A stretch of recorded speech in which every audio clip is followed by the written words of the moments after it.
make it up for the people of Kenya by correcting the mistakes that I made. Okay.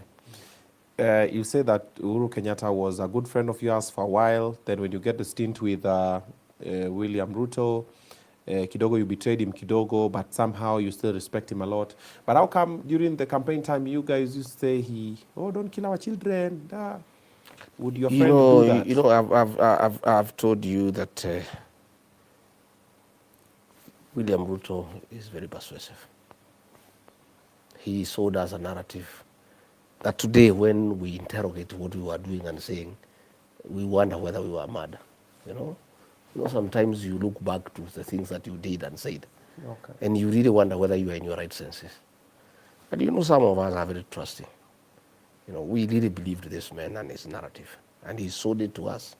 You know, hook, bait, and sinker, and we bought it. And today, this country is in shit. You know, we are in a hole. Yeah, the country is almost collapsing. You know, we are in trouble with the international community. You have heard what the Americans are saying. We are in trouble with Sudan, the DRC. You know, the economy has collapsed. There's no money in people's pocket. The health system has collapsed. The education system has collapsed. Rigathi Gachagua bears a lot of blame for the situation we are in. And I'm very sorry to the people of Kenya. And I once more want to take this opportunity to apologize to the people of Kenya for the role I played in birthing the current leadership that has caused misery and desperation to the people of Kenya by reading the payslip and by making life unbearable. I bear great responsibility for the crisis we are in as a country. That you've created. And I have asked the people of Kenya to allow me to correct that situation. And I will. Together with other like-minded Kenyans and the people of Kenya, we must correct that situation. So this situation you said you put Kenyans into, you said you put a lot of work and effort around making William Ruto president. Yes, I did. You also helped fund it. Yes. How much money did you contribute in the campaign? Well, I don't know what to say because I don't think it's necessary, but I put quite a bit of money. I put a lot of emotions. I put a lot of time. And in the process, I also wronged many people. I also made enemies with many people whom I had no business making enemies with. And my worry and regret is not that I did the wrong thing. It's the result of what I did. What you did. The problems the people of Kenya are going through, the anguish, the pain, the frustration. Businesses have collapsed. Pending bills have not been paid. People cannot provide food on the table. Wrong priorities, misappropriation of public resources, abductions, extrajudicial killings. You know, it's hell, you know, for the people of Kenya.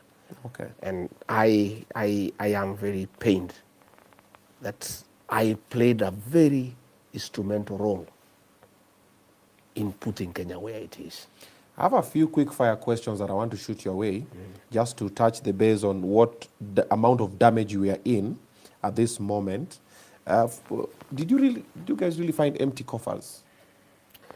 To a certain extent, yes. But there was enough to get the country started. There wasn't surplus or really abundance, but there was enough money to get the country back on its feet. Yeah. And you had no power to try and direct this to do? I couldn't, because the government, the administration of William Ruto is led by William Ruto,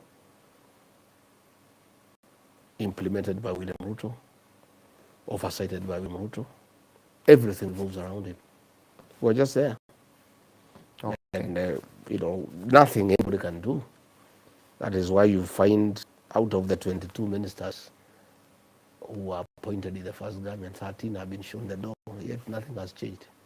Because they are not a problem. The problem is one, the common denominator. Because how do you explain? Deputy President removed, replaced, nothing has changed. Attorney General removed, nothing has changed. Minister for Internal Security changed, nothing has changed. Minister for Finance changed, nothing has changed. Minister for Health changed 3 times, the health system was still not working.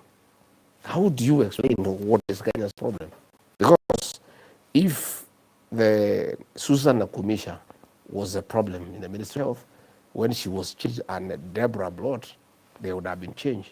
Deborah has been changed and Aden Duale has been brought. Nothing has changed. Yeah. Professor Ndongo was removed as Cabinet Secretary for National. John Buddy has been brought. Nothing. Yeah. Ndiki left Interior. Kipchumba Mukwen has come. Crime is even worse. All these people who have been changed. It's a game of musical chairs. But the problem is not these ministers. The problem is the president, because he does everything in this country. Those ministers have said many times, and they are very act, because they know it's the truth, but they don't want it to be said. They are mere flower girls. The president has more advisors than ministers. But the problem is the president advises the advisors on how to advise him. You know? So it's what you call a zero-sum game. You know? Nothing can change. And I want to tell you, my friend, my good brother. Yeah. I want to tell you today, and I want you to call me for another interview. Okay. Nothing will change in this country. It will get worse. Question, when you're in office, what were the things that you achieved, you personally? Two things only that I was allowed to do. Okay. I was not allowed to do many things. I was allowed to be the chairperson of emergency response. Okay. During the worst drought in 40 years, I made sure Kenyans did not die. They had food. I was all over the country. I made sure I mobilized food from international community, from NGOs, from the private sector, and fed Kenyans. I was in charge during El Nino. I made sure that people had food. People had non-food items. Red Cross was mobilized. I made sure that I did. Number two, I superintended over coffee reforms. For 2 years, I did a coffee conference in Meru in 2023. I instituted very practical interventions in terms of removing cartels that were fleecing the farmers.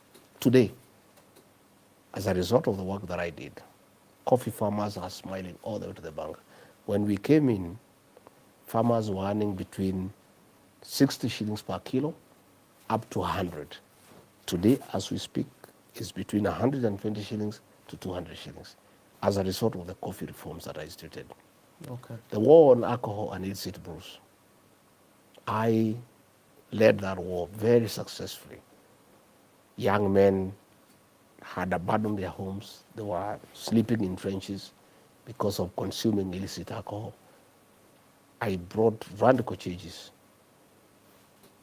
shut down factories that were producing illicit alcohol, clamped on bars that were selling near schools.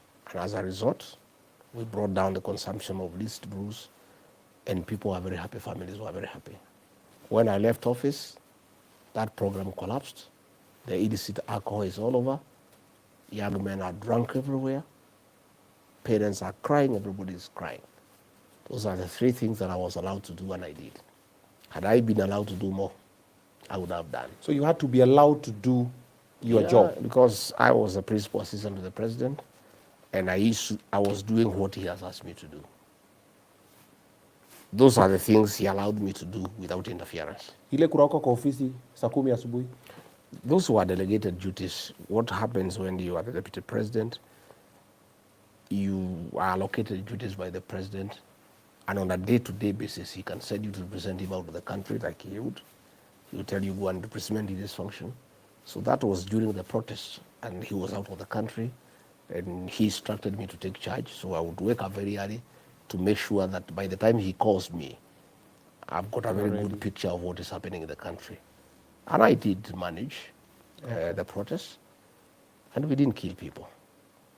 We just dealt with it with civility, using just what you call necessary force, and avoided shoot to kill. And we were able to bring down the demonstrations in an amicable manner and with very little The Gen Z injury. protest? No, the unga one. The sufuria one. Ile akina Kioni walikuwa na That is the one I was in charge. Oh. That is the one that was in charge. The Gen Z one had nothing to do with it. I was opposed to the way it was dealt with from day one. Okay, we'll get to that one. Yeah. Another quick fire question. Why is NIS not having money? NIS has a lot of money, but it is not used for security operations. That money is the money William Ruto is using to bribe leaders. It is the money that he used to get people to impeach me. It's the money he's using to give churches 20 million. It is the money he's using for these empowerment programs. MPs are all over giving 10 million every day. You would ask yourself, where is that money coming from? These are MPs who cannot afford that money. What has happened is that, like the other day during the supplementary tour, 10 billion shillings was allocated to NIS, ostensibly to deal with insecurity within the region. Nothing like that. All that money, because it's not accounted, there is no way you account that money, is given to NIS, withdrawn in cash and given to William Ruto for politics. The last time he was here in the mountain, he used over 1 billion shillings. NIS has money, but that money has been directed to William Ruto. Can you verify the money? But where is the money coming from? This money is given in Harambee. It's not in any budget. Or maybe he saved it. How? He has some money as well. His salary is known. No, not salary. Salary, farming, business, other businesses. No. What farming is that? We are all in farming. What kind of farming that would generate 100 million every week? You know, if you look at the amount of money that is being spent to bribe leaders, to bribe voters, this is the money from the National Treasury, siphoned through the National Intelligence Service, and given to William Ruto for politics. And there's nothing else going on in the country, by the way. Exchequer issues are a problem. We don't collect enough money every week. So whatever money that is available is given priority to the National Intelligence Service. That money is given to William Ruto for politics. And I can tell you that is why you find pending bills are not being paid. Today, as we speak, teachers are suffering in schools. They have money for capitation has not been released. You know, teachers, the head teachers cannot pay for supplies. They are almost being auctioned. Help, university students are at home. Health is not working. Yet William Ruto is busy with his principal assistant and his MPs in Harambees every day, 20 million, 30 million. This is the money that is the taxpayers' money that is being channeled through the National Intelligence Service to the president, and this is the money that is being used to do politics. Does the National Intelligence Service have intelligence in that we as citizens, we see, even when you are still in the government, we would see some things, and even everybody, from the young people, even a small child will sit down and say, wait a minute, they are not seeing this, and somehow it is just ignored and life just continues like normal. I'm party information. I said in Mombasa, and I advised the president that the National Intelligence Service is dysfunctional. Yeah. Because my issue was one. The president appeared to have been surprised by the Gen Z revolt. Yes. He didn't have information because the National Intelligence Service is dysfunctional. He was as surprised as everybody else. I had tried to tell him that things are out of hand and people cannot accept the Finance Bill 2024. And he kept on telling me things are okay because he was getting briefs from the intelligence that there is no problem. And when he came to realize there's a problem, he withdrew the finance bill because he accepted in his own statement that Kenyans do not want it. But that information was not available to him because the National Intelligence Service is dysfunctional. And I said then, I was even taken to the Senate, to say that the person he appointed to that position is not qualified for the job and is not interested in the job. Okay. He's a businessman, yeah. He's a businessman. He is more interested in business than being professional in terms of collecting, analyzing intelligence. Because, my brother, Obinna, how do you explain a president who was loved by the people, a man who was a darling of the Kenyan people, a man whom everybody believed in, the masses, the women, the churches. 2 years down the line, everybody is saying Ruto must go. People are now saying one term. How do you explain that? How did the president get there? And I sat him down, I said, Mr. President, This guy you appointed as your intelligence chief will bring you down. Today, in every bar in the country, in between around midnight, there is a song Ruto must go. If you go everywhere one time, if you do any polls, the president's rating is below 15%. How do you explain that? It's because he doesn't know what's going on in the country. He has lost it. He keeps on saying things are okay. People are very happy. Oh, we are doing affordable housing. Nobody wants these houses. And I told him, Mr. President, people do not want affordable housing.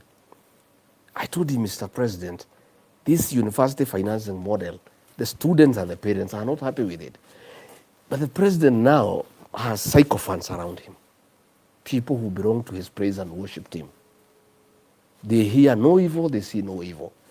But even if you have sycophants around you, the Constitution gives the president's approbation of being cushioned from bad advice by sycophants, by the creation of the National Intelligence Service, to give him professional advice Truth the way it is. on what is happening, Yeah. by Grounding as a listening to margin. the ground. Yeah.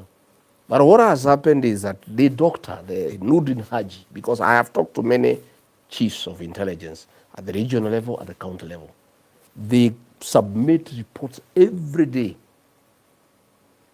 to the NIS headquarters of what the people of Kenya are saying and what they feel about each and every issue.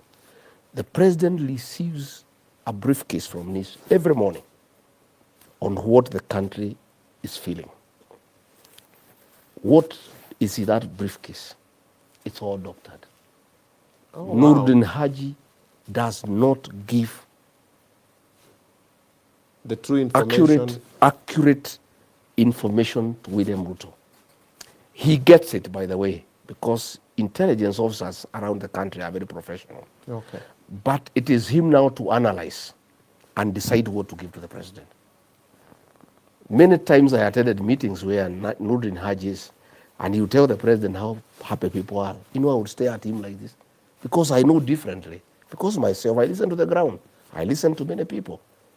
I want to say William Ruto has made many mistakes. Many, too many, for a president in 2 years. In fact, he has broken the world record as a president who has lost popularity in 2 years because he doesn't have an intelligence chief who is professional. That one is a businessman. And he has, to a great extent, contributed to bringing William Ruto down. Absolutely. Now, forget the NIS. You and I, we live in a digital world now. You can still get online and still just find information. Like, Corey, you have National Intelligence Service that give you information? But we run Obinna TV updates. Like, we have what is happening on ground on TikTok, Instagram, Nini. So, besides all these people, you mean to tell me the president can't just check online? No, and just the president, like, he's a consumer of lies because he also has no time to verify. Again, like Nurdin Haji, he's also a businessman. Okay. He's too busy doing biashara, doing deals with Adani, with Adil, with Jayesh, with Defki. The president is busy making deals and making money. He has no time to verify intelligence and to find out what is happening in the country. So he is a consumer of what Haji gives him. And he likes it that way because it's easier. He gets a report, he reads and says it's okay. But you can see, you know, how embarrassing it is. When abductions started, and we told him the abductions, he asked Haji, he said there are no abductions. The president went on TV and said there are no abductions. When everybody knew abductions are taking place, and there were videos showing people being abducted, he was told by Nurdin there are no abductions. He said, fine. He went on another day, he said, we will stop the abductions. So people asked, if you will stop them, who will you stop? It means you know they were going on. The other day, there was a president of a certain country that came, I think last week. And in one of the questions he was asked about the abductions, he said, no, everybody who was abducted has been reunited with the family, yet many people have disappeared. This president is clueless. He's so embarrassing to the country. Because he is here. He's the president of the country. He's supposed to be so authoritative, yet he is lying to the people of Kenya in broad daylight. And he said that all these people have been reunited with their families, yet there are so many people who are missing. There are so many others who are dead. So these ones who are dead, and I was asking, probably the dead ones, he has revived them and he reunited them with the families. And probably he has that capacity because the other day in Narok, he said he has talked to somebody who died in 2017. So probably in the same way he talked to the guy who died in 2017, probably he has had a conversation with the Gen Zs who were killed. He has revived them and he rated them.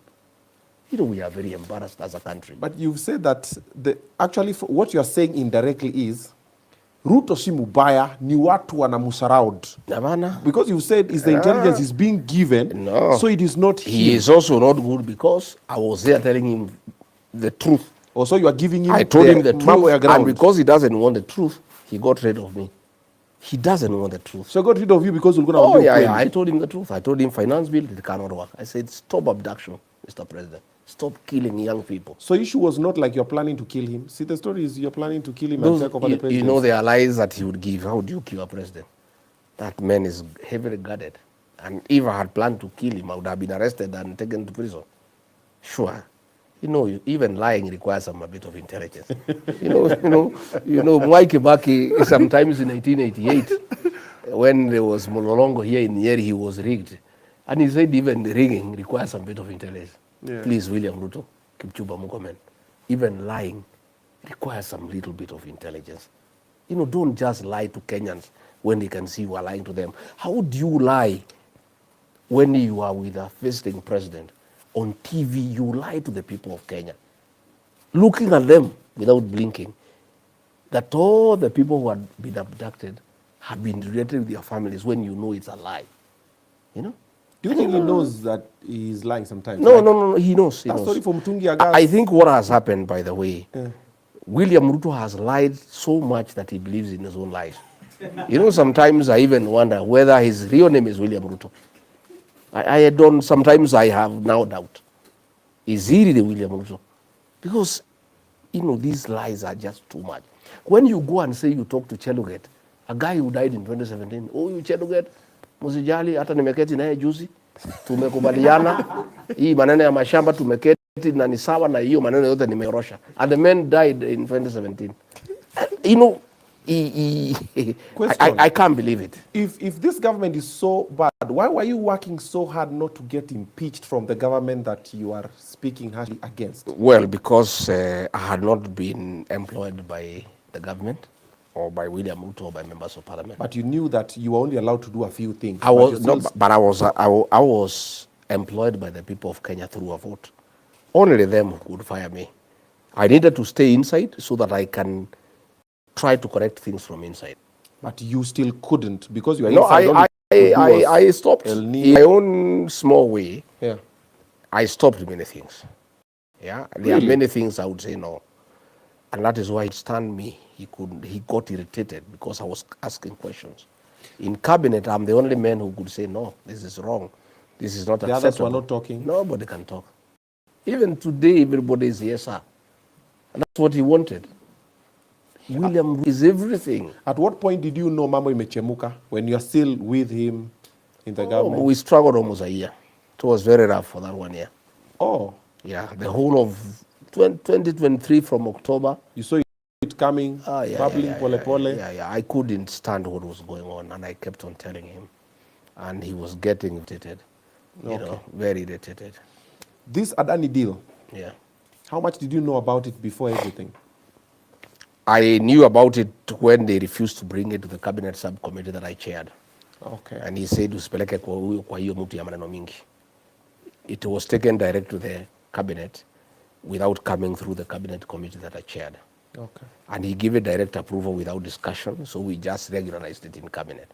And nobody could speak. Was it a legit deal, though? No, of course not. It was pure theft of public funds. So they were actually selling the airport?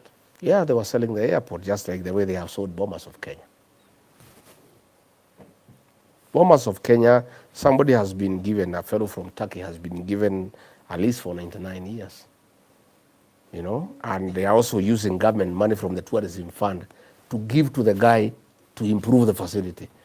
Lease it to somebody, then use government funds and give to the guy. It's pure theft. You know, Kenya now is a criminal enterprise. In fact, State House is a scene of crime for practical purposes.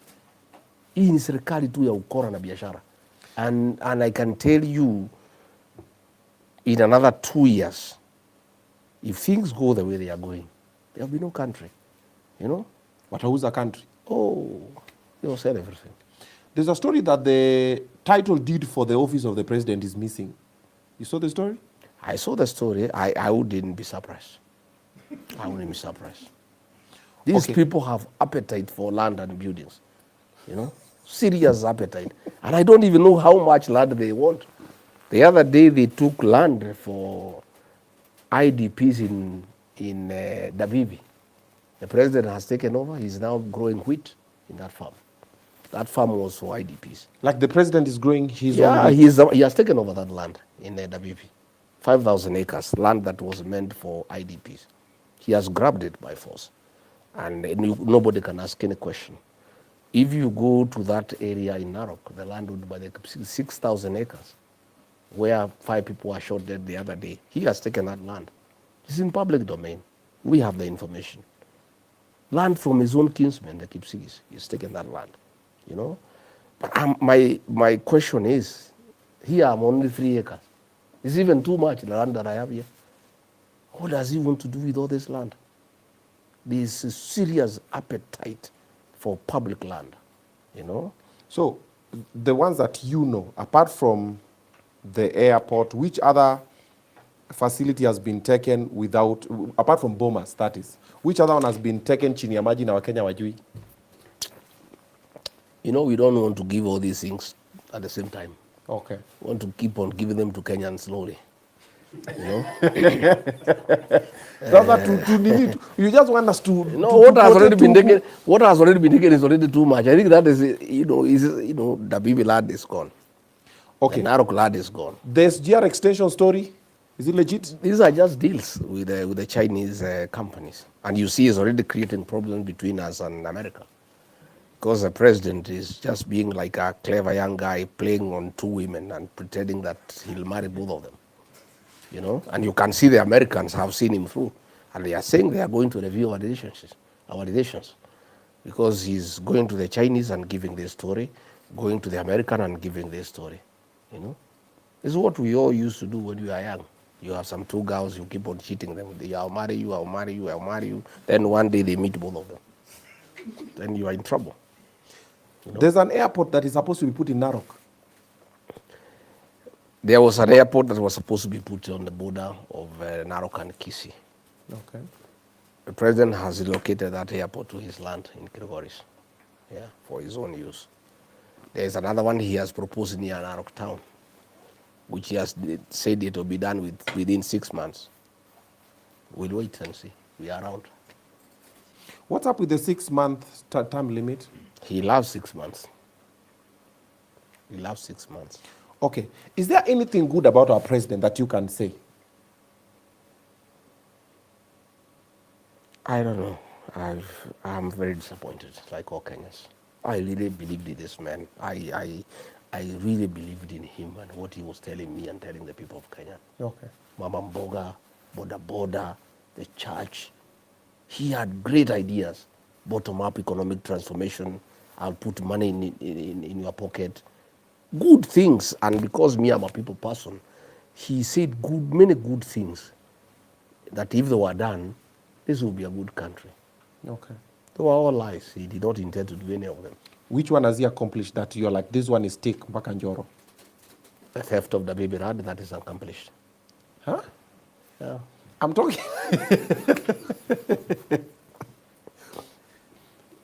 I think the only thing he has succeeded is the impeachment of Rigathi Gachagua, done in record 2 weeks. I mean, it's incredible. Yeah. There's nothing. There's nothing you can tell the people. I've looked around, anything tangible, not one. Okay. Not one. And about the prayers, were they legit? Mulikuwa mnaomba sana. Wewe ulikuwa hapo ndani? Mimi nilikuwa nafunga macho, I don't know. I'm not sure. I'm not sure. I'm not sure. I'm not sure anymore. Yeah? I'm not sure. Thanksgiving a whole year. I am not sure. Tour around the country of Thanksgiving. I don't know. I don't think there is any Christian who can authorize the killing of young people. That cannot be a Christian. Yeah. It cannot be. There is no man who is saved who can authorize police to kill Gen Zs and then go and deny that they have been killed. Then go ahead and lie that they have been reunited with their families. There is no Christian. I don't want to pass judgment because it is wrong. The Bible tells us don't judge anybody else. But in this matter, anybody who can kill young children cannot be a Christian. And you know, I don't know what is this obsession with young people and children. Back in the year 2007, in a church in Kiambaa, young children were put in a church and tortured. And when the parents tried to get the children out so that the parents can die alone and the children can remain for future generations, the people sent to do that work got the children and put them back into the church, and it was tortured. You know? So I don't know what is this obsession of killing young children. I don't know whether it's a cult, whether it's devil-driven, that you need the blood of young children. And I want to say this, and I want to be on record. The crisis that we face as a country, the challenges William Ruto faces as president, why nothing is working and everything is crumbling around him, is because the president is haunted by the blood of the Gen Zs. And he will never have peace. I want to say that on record. President William Ruto will never know peace because of the blood of the Gen Z children that he authorized to be shed. Oh, he's the one that authorized? Oh yes, he's the president. He's the one who authorized Japheth Kome. He's the one who authorized the abductions through Nurdin Haji. A group of 101 AP officers were recruited with the authority of the president and joined the National Intelligence Service. And that is the group that has been doing the abductions. And that is why when Justin Muturi, as Attorney General, his child was abducted, and everybody was taking him into circles. He called Kidiki, he was taking him in circles. He called Nuruddin, he was taking him in circles. He called DCI Amin, he was taking him in circles. He called Kome, they were taking him in circles. He came to me and he explained to me, I'm the Attorney General of the Republic of Kenya. My son has been abducted. Ordinarily, when your child is missing and is in the hands of the police, you move to the High Court and file a process called habeas corpus. Habeas corpus is an application compelling the Attorney General to produce the person dead or alive in court. So Justin Muturi asked me, if I file a habeas corpus against the Attorney General and I'm the Attorney General, and it is my child who is missing, how do I produce that child as Attorney General? And this, when I listened, I told him, go and face the president.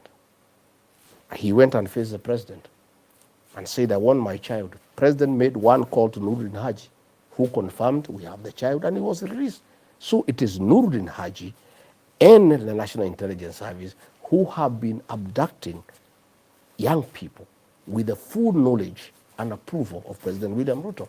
And that is why the president in one rally said, when he was challenged by Raila, we are going to stop this abduction because he is the one who has authorized them. That is why he can go and say, we have reunited these people. How do you reunite the abductees with the parents unless you know who was abducting them? The president has incriminated himself on evidence now. And these are things that we can actually take him to the ICC because he has said that these people who are abducted now have been reunited with their families, which means he has been briefed by somebody. Whoever briefed him must be the one behind the abductions. So the president knows who was doing the abductions because Somebody briefed him that the children who had been abducted have now been united with their families. So that person who briefed him knows who was abducting the children, and hence the president knows who was doing the abductions. So he owes the people of Kenya an explanation. Where? He owes the people of Kenya an explanation. Davido, cheza na disclaimer. Cheza na where is hot in here? Wow. Who authorized the abduction of the goats in Northlands? Let me tell you, Obinna, many things have been said, and it's important that we put it on record. Okay. That any issue to do with a retired president, yeah, okay, whether positive or negative, okay, can only be undertaken with the full authority of the current president. When security guards from Mamangena were withdrawn, when bodyguards from Uhuru Kenyatta were withdrawn, it is William Ruto who authorized. There is nobody else who can authorize anything of a retired president outside the president himself. It was said it was you. Or how? From which authority? Rigathi sent his people. Which I am asking with which authority? I was just a principal assistant to the president. I had no authority over a president. That is his peer. They are the same level. So any mistreatment done to Uhuru Kenyatta, his property in Northlands, anything done, whether positive or negative, I want to put it here today on record, has the full authority of President William Ruto, because that's the way protocol works. There is nobody who can say as deputy president or as minister, atienda kwa Uhuru utoe askari. Utakuwa wewe ni nani? That is a sitting president.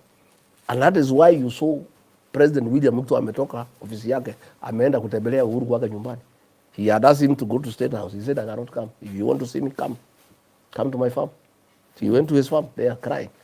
Nisaidie. Oh, nini. Yeah? And all the things he told Uhuru Kenyatta, he cheated him. This guy is a liar. You know, he is the one who has sponsored cases against Jubilee Party to take away Jubilee Party from President Uhuru Kenyatta. Those cases, all of them, and I'm in the knowledge, have been sponsored by William Ruto to take away Jubilee from President Uhuru Kenyatta. So when he went to see President Uhuru Kenyatta in Ishaweri, he promised Uhuru Kenyatta that he would stop interfering with the Jubilee. He is still interfering, you know. When he went there, he promised him that all his dues for his workers, for his guards will be paid. They have not been paid up to date, you know. And Uhuru Kenyatta, I believe, must have known their all lies because he used to be with his men, you know. And he cheated him, and he went all the way. Na akampaka Uhuru Kenyatta matope, akatukanwa sana na majenzi na kila mtu, you know. I don't even know why Uhuru agreed to see him. I don't understand why he agreed to see him. When Uhuru's child was being frustrated, the guns taken, Nini Uhuru came and with a couple of people spoke. You are not in the part of the team that was frustrating? I had no authority. One, as deputy president, you are not in charge of the security system. Okay. That one is under the hands of the president, and he told me from day one, keep off security matters, keep off the military, and I kept off. Because I am also knowledgeable and I understand government. I have told you and I want to repeat so that we close this debate. Okay. Nothing positive or negative can be done for or against a retired president without the full authority and concurrence of a sitting president. Okay. So if there is anything done negative against President Uhuru Kenyatta's retirement, President William Ruto knows about it. And nobody else can do anything about it. And that is the truth. Okay. 2027, President William Ruto said they will win early in the morning. And 2022, did you guys win? Ama mulifanyia baba ile kitu? No, we won. That was fair. Let me tell you, my brother. Yeah. Forget about the system. Forget about the deep state. Forget about IBC. Nobody can steal a presidential election. The 2013 Supreme Court ruling was very clear that polling station results are final. The election is done, concluded at the polling station. And when changes were done to our electoral laws, that necessitated that polling and counting is done at the polling station. That is when we did away with the rigging. We won the election fair at Square. There was no rigging There whatsoever. was no rigging. There was no rigging, and there cannot be. I've heard President William Ruto say that he'll win in 2027. Yes. Listening to the ground, the only way he can win is if he is able to change the constitution through a referendum and remove the voting power from the people of Kenya to advisors. And since he has so many advisors, he would win in the morning. That's the only way he can win. Okay. And he knows. He knows. IBC has been reconstituted. Josphat Nanok, the Deputy Chief of Staff, is reportedly close to the IBC chair. Is this going to compromise the 2027 election? He is not close to the IBC chair. Yeah. He was his employee. He was an attorney at the county of Turkana, where Nanok was governor. So ni mtu yake. Na ndio amemletea William Ruto akuwe chairman. So basically, IBC will be run from State House. But nothing much will change. I want to tell you. It doesn't matter. Okay. Even if William Ruto appointed Farouk Kibet as chairman of IBC. Yeah? Or Oscar Sudi as chairman of IBC. He'll still lose. The vote against William Ruto, the margin will be so huge, I can tell you. Nobody can do anything about it. The only folly is if the commissioners refuse to organize an election. They fail to fill the ballot boxes, the ballot papers, and to ensure there is order. But as long as they make sure the polling stations are open on time, there are ballot papers, and the counting is done at the polling station, the rest is a mathematical exercise of adding, tallying. So you believe the IBC is going to conduct a fair election? I'm not sure what they'll do, but I'm saying the mood in the country. Yeah. If you're gauging, if that IBC tries to mess with the election, okay, there will be no country here. 207 will look like a Christmas party. I can tell you. And I want to implore those commissioners to be Kenyans, to be patriotic, and not to attempt to force William Ruto on the people of Kenya. It will not work. The people of Kenya will not accept it.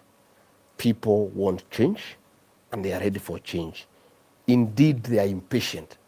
The 2 years is too far away. You know? Okay. Let me tell you, this Gen Z group is lethal. This group is not tribal, cannot be compromised, cannot be bribed with 200 shillings. And I have now confirmed, when I've been walking around, that they have actually taken IDs and they are going to register as voters. Okay. And I can tell you, hey, the Gen Z wave is coming. It's coming, and it will be huge. You and I know the president is very sharp. You don't get to become president if you're not that sharp. Do you believe he has not seen this coming in 2027 and he does not have plans? You guys won the election with the government being against you, the system and the deep state, but now he's the government, he has the resources. Sharp, did you say? Yeah. With a failed health system, failed education system, abductions, extrajudicial killings, an unperforming economy, and you say he's sharp? Maybe we need to consult Webster Dictionary on what is sharpness. Let me tell you, my brother, the will of the people is supreme. Okay. William Ruto did not win the election because he's sharp. He won because at that time Kenyans believed his lies. And all the things he told people of Kenya, they believed him. They don't believe him anymore. In fact, there's nothing he can tell the people of Kenya to believe. He can't do a turnaround right now. There's nothing. Everybody has accepted he's a liar. So he cheated the church. He had an MOU with the church. He promised them this and that. He has backtracked on it. He cheated Mama Mbogas. He cheated the Boda Boda. Even now they are going with MPs giving Boda Boda people money, Mama Mboga. They are just eating the money. They will come out to vote him out. The other day, my local member of parliament brought some women here. The state lodge is here. It's about 1 kilometer from here. Sagana State Lodge here.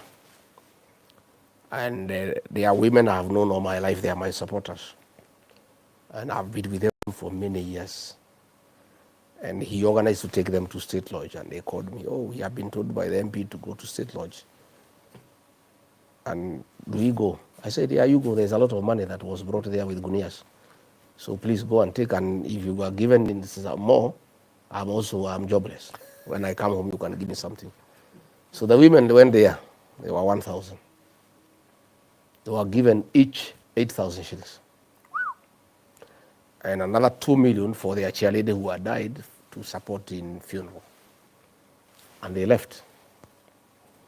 So the local MP was very happy.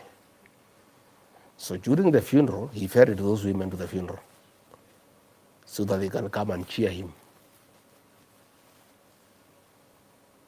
So those women were there. He looked at them and he saw the other ones he took to the president to collect money. So he started yapping. He did not go beyond the second sentence. He told him off, shut up, go away. The same women who were given 8,000 by William Ruto.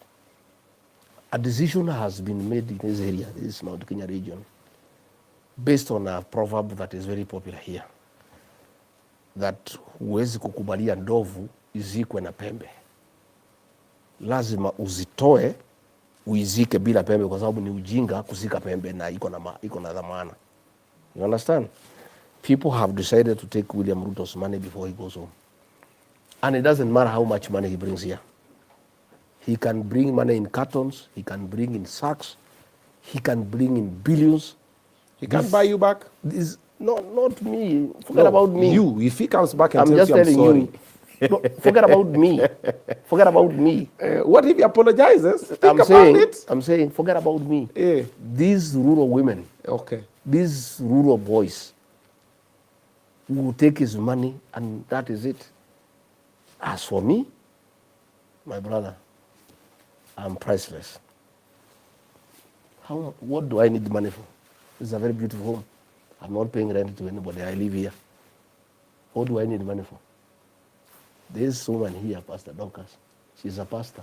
Hana matumizi mingi. 2,000 ya nywele ametosheka. What do I need money for?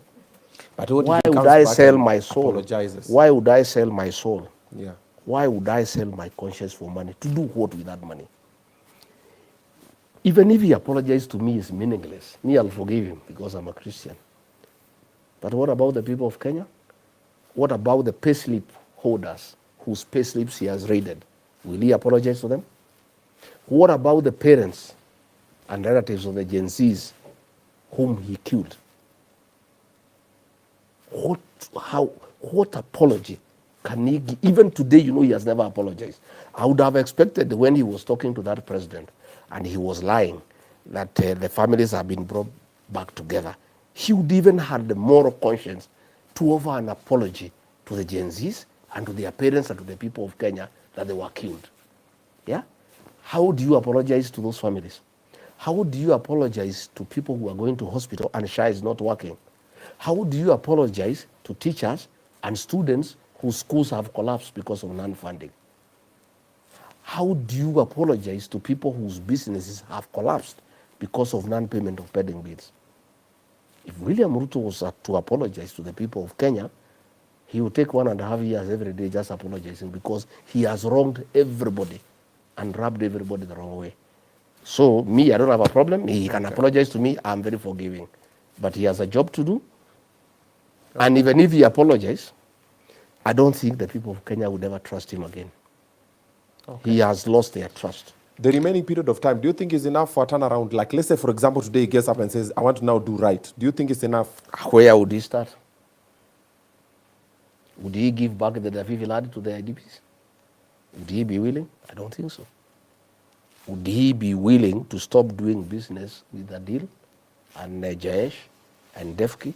I don't think so. Would he be willing to stop the stealing through the National Intelligence Service? I don't think so. There is nothing. He cannot turn around this country. He doesn't have the moral conscience to turn around this country. Raila Odinga factor? He's just an accomplice. Raila Odinga has given William Ruto the through pass. to continue looting the country. The Gen Z had cornered this man completely. And Raila Odinga is the one who revived him. Had he allowed the Gen Z to deal with that matter, we would not be where we are today.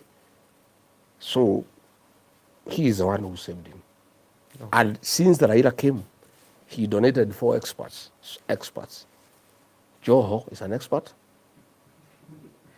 Oparanya is an expert. My English fails me, who is an expert. Since the experts came, has the prices of food gone down? Have healthcare improved? Has the education system improved? Has the stealing stopped? Nothing. It's only that the people eating have just become more. Those who are not eating have joined the ones who are eating. It's only the party is much bigger. But there is no change, nothing. And nothing will change, my brother. And you can ask me, come back here after some time. And if anything changes in 1 year, come with a pickup. I'll give you 3 havers from my family. Yeah.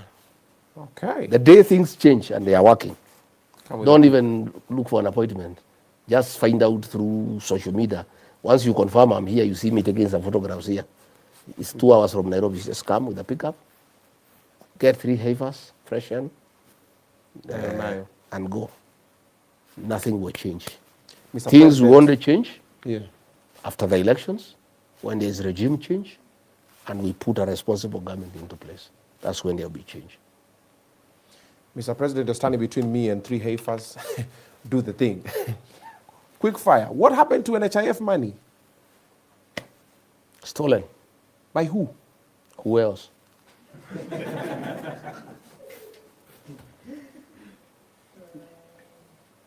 Do you believe the healthcare transition is beneficial to Kenyans? You know now tuko na SHA. Is it working? Have you heard anywhere it's working? Inakwanga na mambo yake. It's not working. And it can't work because it's theft. You see what happened? We had promised in our campaign that we will revamp and reform the NHIF.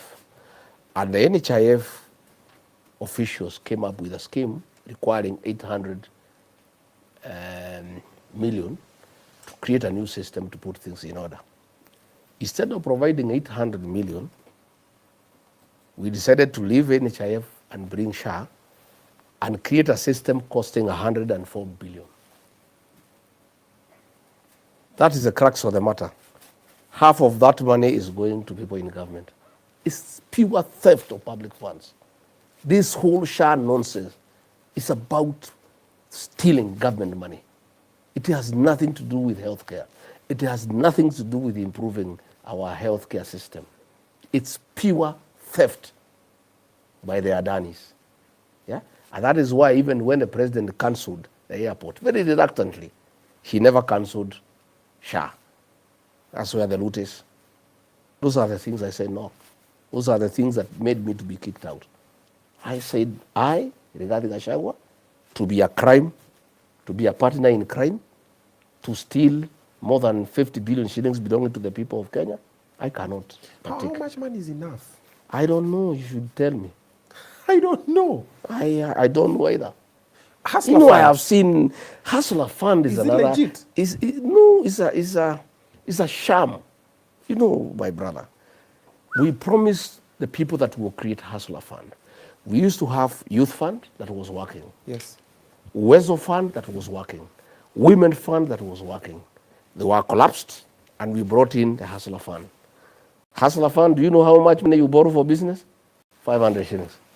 What business can you start with 500 shillings in this country? Mayai. Gonga mayai. So how many people can do mayai? And then if everybody did mayai, whom will you say the mayai to? I mean, it's an insult to the people of Kenya. And that's why I said, Mr. President, I'm finding it very difficult to work under you because you cheated the people of Kenya and I helped you to cheat them. When I go home to Karatina and people ask, this Hustler Fund you promised us, what is 500 shillings? The thing is a scam, you know? Where? It cannot work. And we had Wezo Fund, we had Youth Fund, we had Women Fund.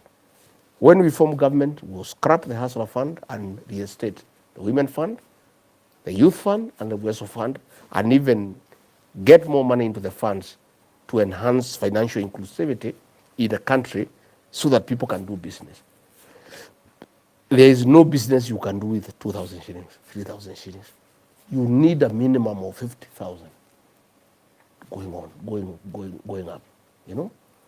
And all factors being constant, I want to tell our small-scale traders to have faith that, God willing, all factors being constant, we are going to have a regime change.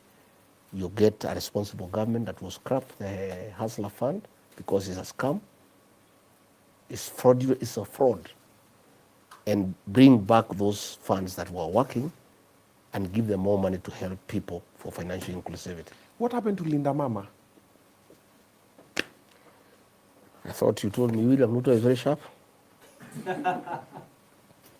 Linda Mama was working. Yeah, It was Linda helping Mama our was women working. when they go to maternity. Yes.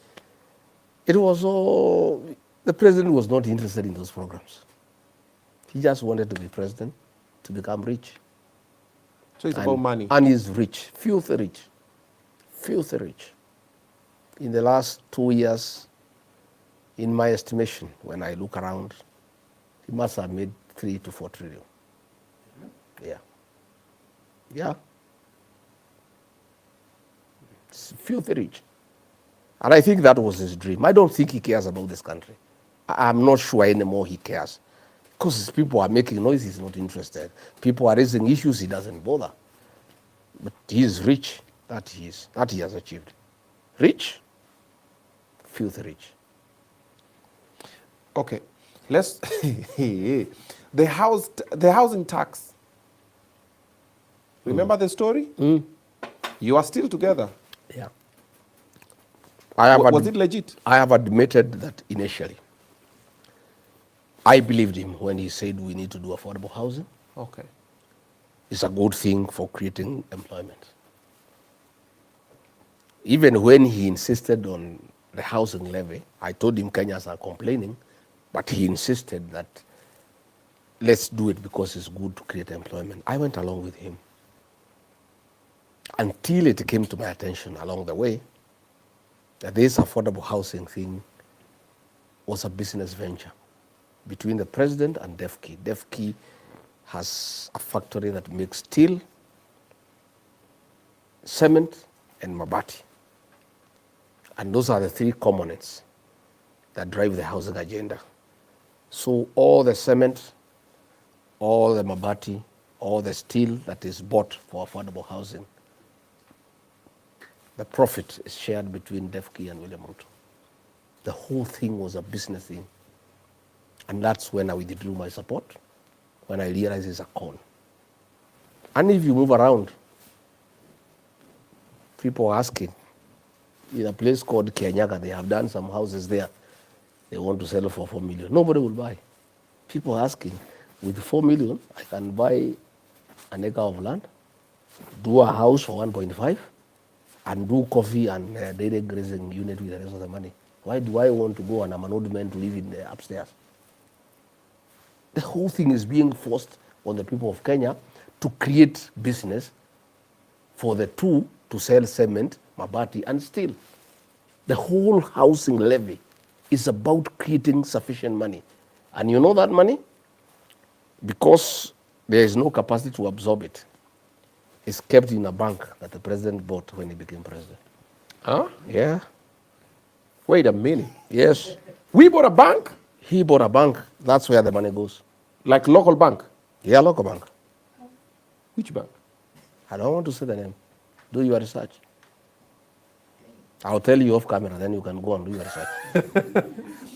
Oh, okay. Yeah. So there's a bank that has been bought to keep all this money in cash. Yeah, that's where the money goes. And it's actually taking all businesses from Equity, from Cooperative Bank, from all other banks have lost money from government to this particular bank that the president bought through some proxies. So Equity and Cooperative Bank are not in the They are not. elimination game. They are not. So But we are remaining with... All government money now for prostitutes, state corporations, they are kept in that particular bank at the president board. Yeah. Oh, wow. Why are our taxes so high, though? To keep the president going. He needs to travel to China.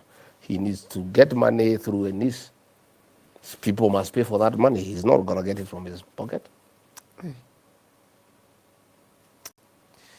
Is KRA and ESCC being used as a weapon against political enemies? You know, another thing that I disagreed with the president, we had agreed because the fourth administration had used the criminal justice system to harass people who were opposed to the then administration, and I was a victim. I was charged with the trumped-up charges, and KRA asked me because of my political persuasion. And the president did give a solemn promise to the people of Kenya that under his leadership, they will never use the criminal justice system to deal with the politics. Today, that is what is happening. The DCI has been instructed to look around and see whether he can get anything to charge me with. Yeah? He's been harassing my friends, my business partners, people who did business with the office of the deputy president, trying to force them to write statements that whatever they were getting, they were sharing with me. Of course, they have refused because it's not true. And DCI, has put up a team there in the economic section to try to look around and see whether they can get anything. They can incriminate and open criminal charges against me. Again, not just me, everybody, Methekal Nturi, Justin Muturi, Ketu Aruguru is being harassed by KRA because of her political persuasion, Many people are quiet, and they are telling me, please, we'll come and join you the last 6 months, because if we do, KRA will come for us. Many people are telling me governors are being harassed by EACC so that they support William Ruto. My governor here, Mutahi Kahiga, is always being threatened. Joshua Irongo, they are being threatened by EACC. In fact, the president is really using EACC, DCI, and KRA to harass those who don't agree with him. But it's okay. As we are ready, if they have anything that they think they can bring, it's okay, they can go ahead. These jails are made for men and women. And it's no big deal because we have seen it before, and here we are. But it's very unfortunate because it's a promise William Ruto gave to the people of Kenya that he will never use the criminal justice system to pursue politics and to punish those opposed to him. And he has perfected that one. That is what he is doing. The FRC, the Financial Reporting Center, they report to him directly. He is monitoring money for everybody in Kenya. He wants to know who has money and who doesn't have. And he wants to know those who are having more money than him, where they are getting it from. And he has really taken control of the whole Financial Reporting Center. And that's the way it is. Wow. Let's talk about the crisis over the education funds. We've seen the funding model. It's not working.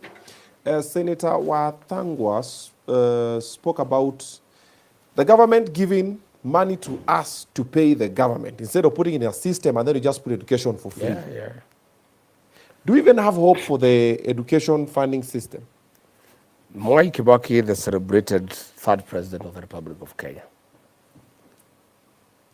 when he was campaigning, promised free education. And he did. He was a man of honor. And people are very happy. That has collapsed. So what we have now developed is a system of worshipping leaders. You give governors money, they create a bursary. They give to the people. MCA, they give to the people. MPs, bursary, they give to the people. Minister of Education, they give to the people. This money is from government. Then you go and pay the principal. What we need to do is collapse all those bursaries and just make education free. And the money is actually enough. If you look at the money that goes to CDF for bursary, because the MPs, they get like 150 million per year, and they're allowed to spend up to 45%. of that money for bursaries. All that money that is coming through CDF for bursary put together with what the governors are getting, with what the Ministry of Education is getting, we can get free primary and secondary education. And that is something we intend to do in our new administration. You know, harmonize all these funds, put the money together and pay directly. Without delaying it, nothing. As we have today, the schools are not getting capitation. The money is given to the MPs to bribe voters to elect them back. So that's where we have a problem. And it's something that I think we need to make a very bold decision on how to amalgamate all these funds, put them together and make education free for the people of Kenya. Okay. All right. Now, I want us to shift kidogo. Now, I want to talk about the new party. And before that, I want us to talk about your rallies that are always getting attacked left, right, and center. But before that, let me talk to my people about two things. One, how about you get to join Gold Child Media Institute to study what you get to do over here, production, editing, graphics, and all the short courses you want to do on the media space. Gold Child Media Institute is the go-to place. Check this out. Wait. Vitu zina... Okay, there's a question that everybody's asking here that I need to just shoot your way before we shift into the other conversation. People asking General Ogola. Who killed General Ogola? I don't know. You know, me, I'm a truthful man. Okay. What I don't have information, Okay. I don't. And much as I have a problem with William Ruto, Okay. I am not in the business of saying things against people when I don't have the information. Okay. All I know is that General Ogola was a great man. Okay. I really felt it. I was very close to him. He was very nice to me. He was a very good military officer. He has a wonderful wife and children, and I really sympathize with them. And as a country, we lost a great general, a very patriotic and disciplined officer who would have taken this country very far. It is very sad and it's unfortunate that he lost his life at the prime of his career. And I really miss having, his work, and we used to work well. Okay. He was a very jovial man. In fact, among all the people in government, Okay. he is the only one who remembered me one day and brought me a birthday card from nowhere. It was your birthday? Yeah, he just came. I was told the general is at the gate. I said, wow. Here? No, in Karen. Okay. I said, wow, how can the general come without even saying, is there a problem? You know, when the chief of defense forces comes to see you and he had not even told you and you have no prior information, you panic. You know, is there a crisis in the country or something? And then he says, Deputy President, I've come to wish you happy birthday. This is your card. Wow. He was a great man. I really miss him, and I am very saddened that we lost him. And I really enjoyed working with the late General Ogola. Okay. He was a great military officer. Okay. The Githurai massacre, what really happened? I have no details. You know, that time I was at a lot of siege. Okay. The president was trying, under the advice of Nurdin Haji, to blame me for the Gen Z revolt. Okay. You know, you remember they're saying that I'm behind it, simply because I had said that those are my children and they should not be vilified. And you know, I opposed that operation, vehemently in the National Security Council. And I said, you cannot kill children for whatever reason. Okay. And the issues these children are raising are legitimate.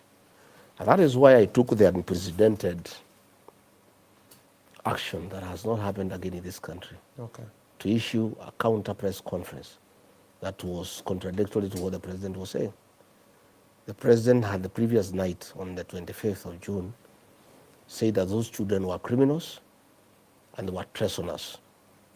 Yeah? And I couldn't allow it. And I called a press conference and I said, no, these are not criminals. These are my sons and daughters. And they have a legitimate cause of action. And this is a democratic country. It's a free country. And we shouldn't kill them for speaking out. And you know why the Gen Z were speaking out and why they became relevant is because nature abhors vacuum. The president compromised the opposition and captured parliament. So there is nobody to talk to the people of Kenya. Yeah. And since nature abhors vacuum, the Gen Z found Fill the space. relevance to speak for the people of Kenya. And I really want to commend them.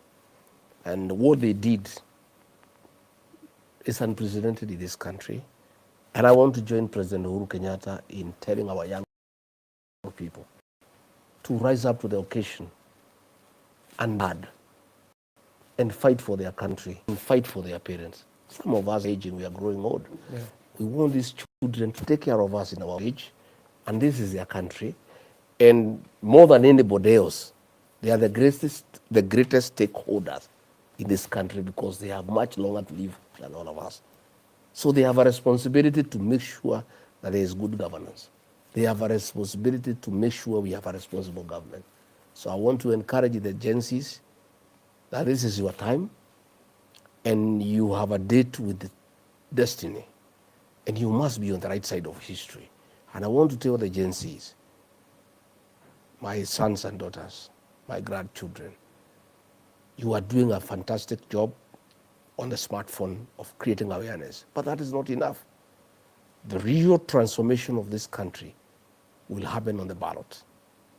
You guys must register and get IDs, register as voters, come out and vote, and help us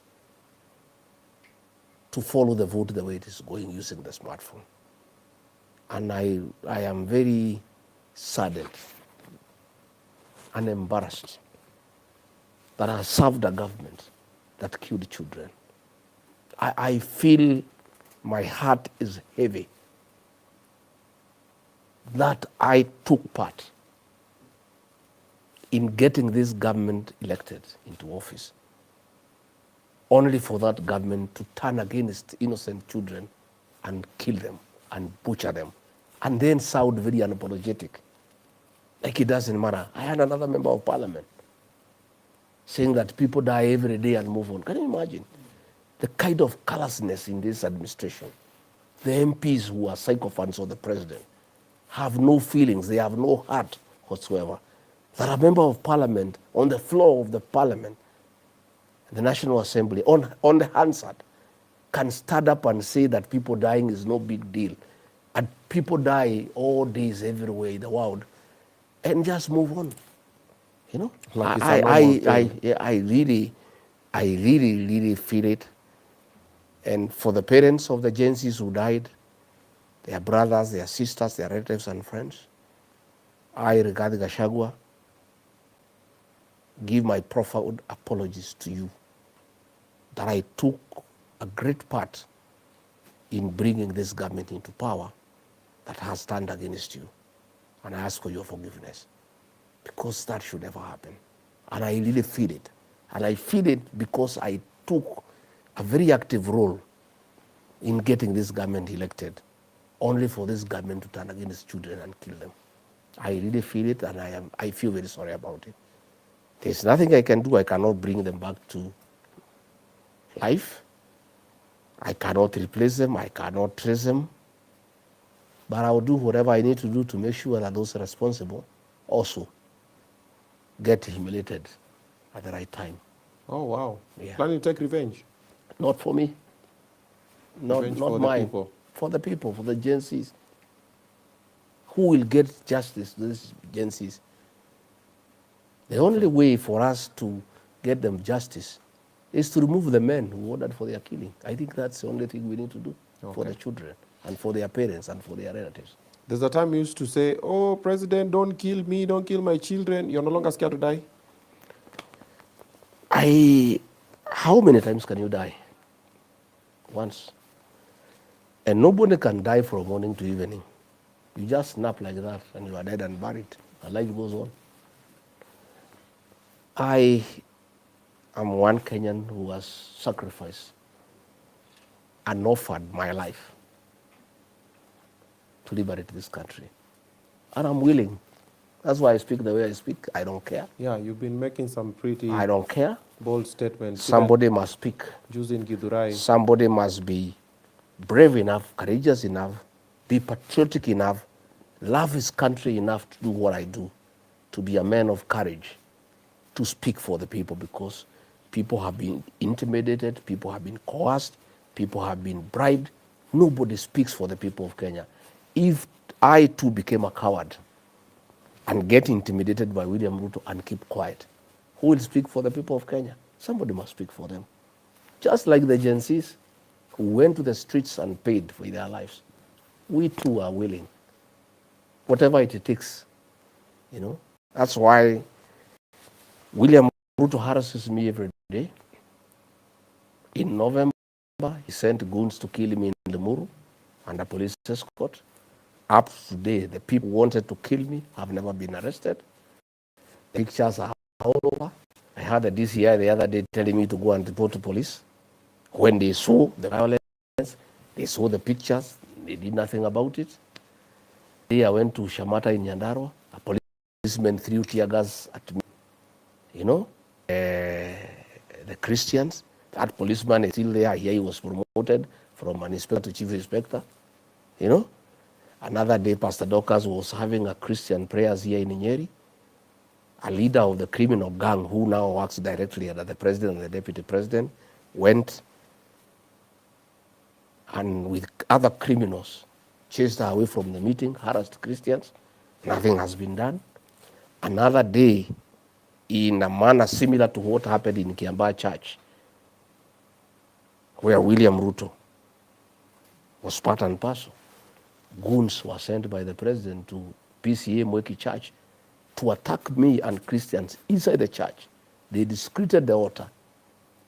The MCA for Umoja is the one with the governor who had sent those criminals under the direction of William Ruto. Today, nobody has ever been arrested. Yesterday, goons were sent to disrupt the launching of my party. They came under police escort. You have heard the CS Interior saying that those people who are throwing stones at us and attacking us, that they had come and they were not paid. To start with, we don't pay people to come to our meetings the way William Ruto does. He has to pay people to go to his meeting. I don't pay anybody to come to my meeting. Those are gangs.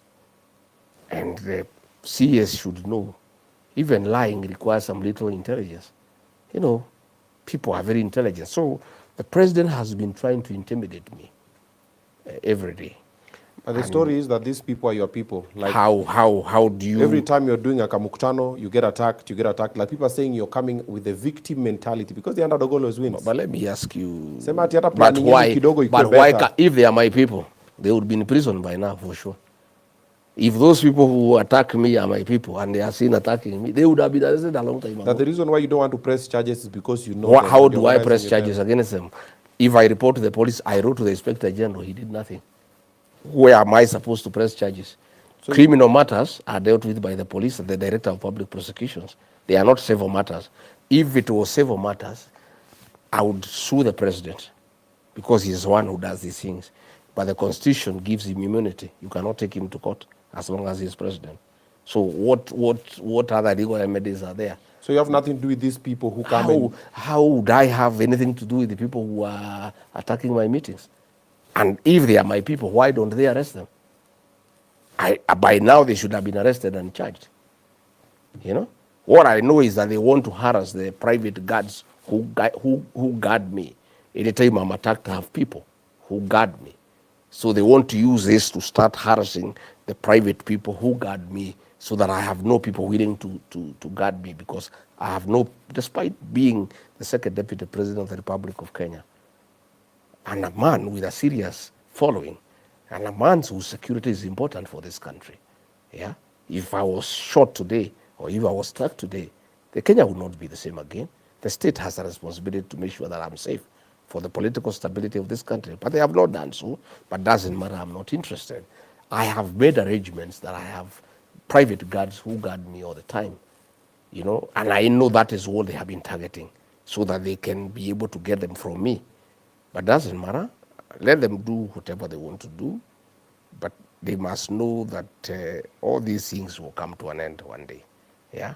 And it is treating Kenyans like they are not intelligent to say that I'm the one who organizes my own attacks. What would I gain from that?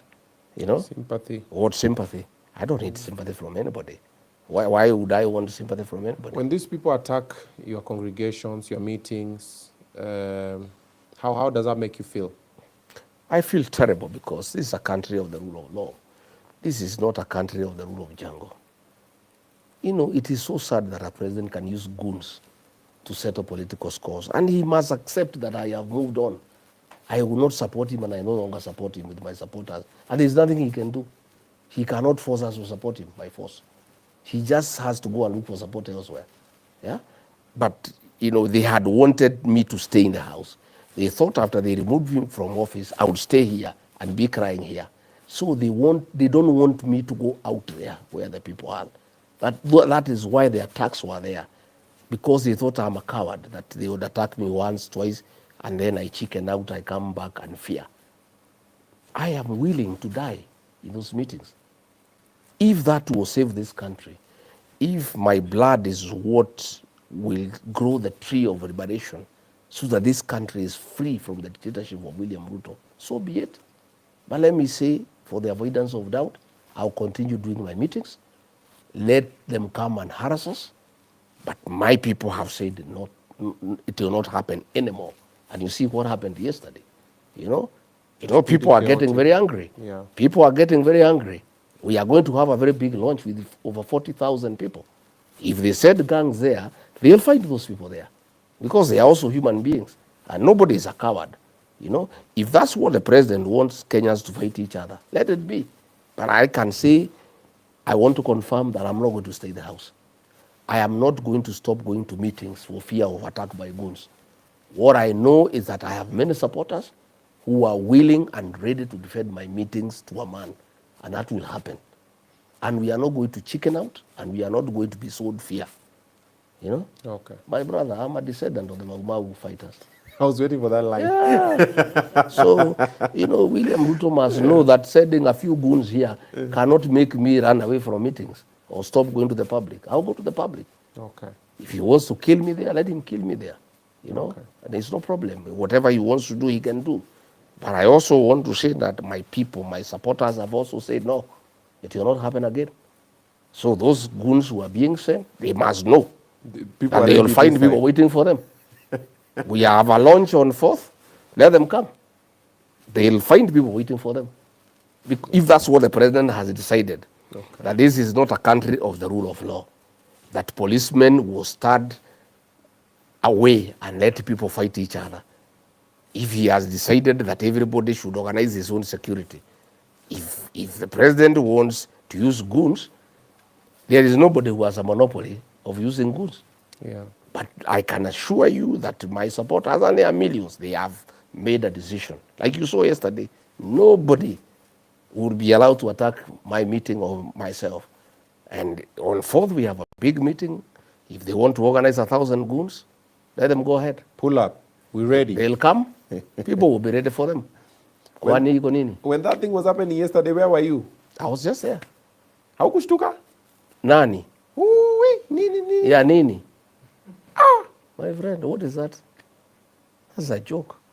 Sisi ni tuko pale, sisi ni chuma ya zamani. Tiagas ulitoka teke. Sisi ni chuma ya zamani. So, na hakuna mtu atatutoa kwa mkutano. Okay. We will not stop building our party. We will not stop liberating this country. We will not stop speaking out for the people of this country because of a few goons who are being organized by William Ruto. Let him know that we are also men. And we'll wait for them. There's no problem. Okay. Yeah. Did you see what happened in Butere Girls? I saw. Was it right? Of course not. That is repression. Why is William Ruto fighting young girls? I don't know what is this man's obsession with children. The ones in Kiambaa Church, watoto wameua. Gen Z ameua. Butere Girls, watoto ya form 2, form 3, anawahangaisha. Wewe sasa rais, hii watoto, what is it? Let these children be. You know, these children have creativity. We want to allow these children to grow. We encourage them to be creative. Theater is a good expression. Figurative language, symbolism. And you know that play, The Echoes of War, is just a reflection of what is going on in the country. But because the president cannot stomach the truth That's why he stopped it. Yeah? And it doesn't have to take Butere Gaos to tell the president the truth. Nurdin Haji should have told him the same truth quietly without it going to on stage. But because Nurdin is not doing his work, the Gaos were doing it for him. Because the president needs to know what is happening in the country. Yeah? But it's very, very, very unfortunate. I didn't know we would ever get back there. That is what was happening in the 80s.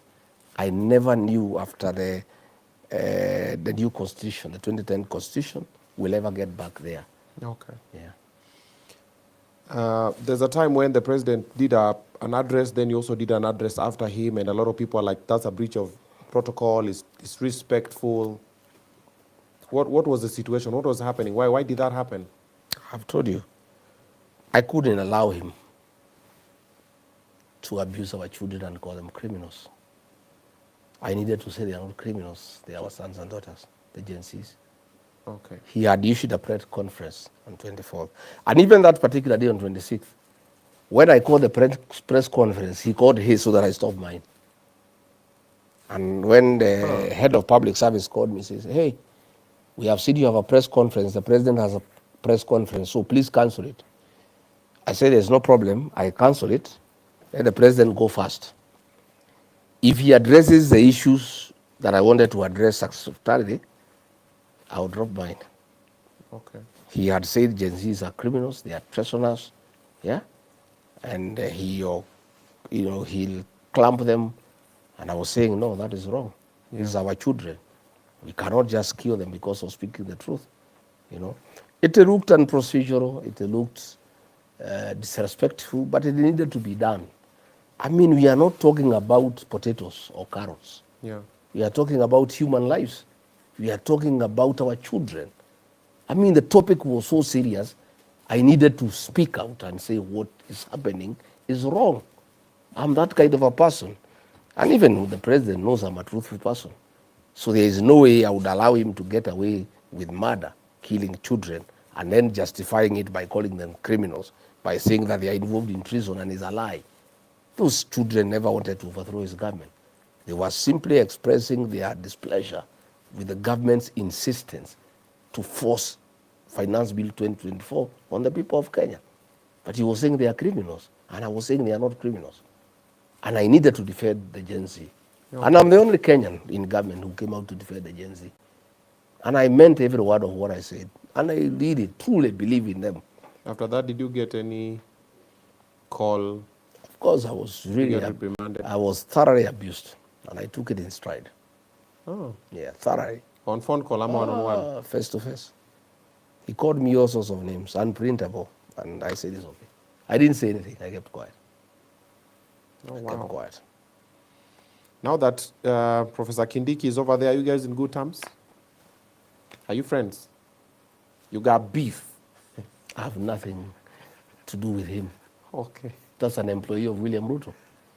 I'm not in the business of discussing employees, Let him do what he can. Is he capable of leading Mount Kenya? I don't know who elected him in Mount Kenya. You cannot lead people unless they give you the mandate. That is an employee of William Ruto.